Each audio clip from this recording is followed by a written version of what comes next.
Ukrainian volunteers from the organization Kharkiv Help are working in a city only 10 kilometers away from the front lines. We're rescuing civilians and the wounded from the shelled areas. Our cars have been shelled many times.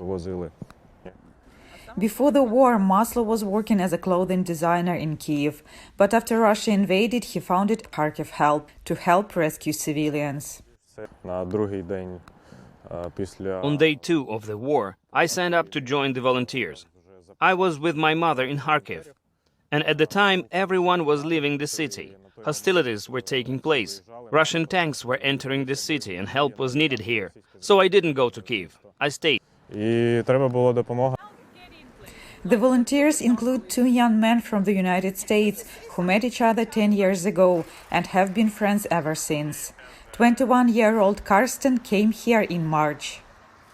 I've read about the conflict in Donbass, and I've been reading about that since I would say 2016 or 2017. So I already knew a bit about what was going on here and the separatism and just the war in general. And now that it's gotten to this point where it's just become a massive human catastrophe, I felt like it was time to do something about it.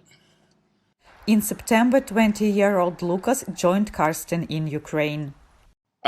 Just seeing how this war has developed, it's really become an unprecedented situation in our lifetimes.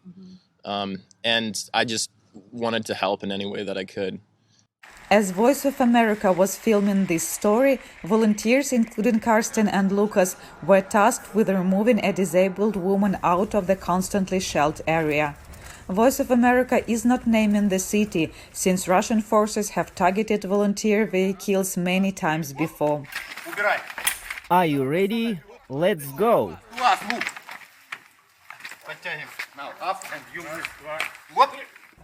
Because the convoys carrying civilians have been shelled constantly, some locals refuse to leave when volunteers come for them, Maslow says. A lot of people are scared.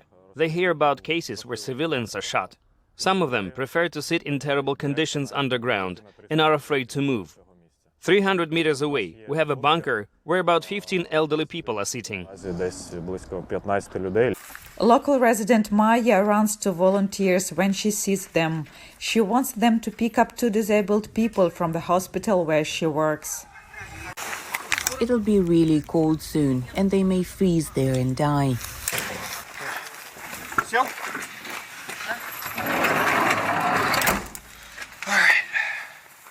There's no more space in the car, so that's a job that must wait until tomorrow. Kosstutschenko for VOA News, Kharkiv region, Ukraine.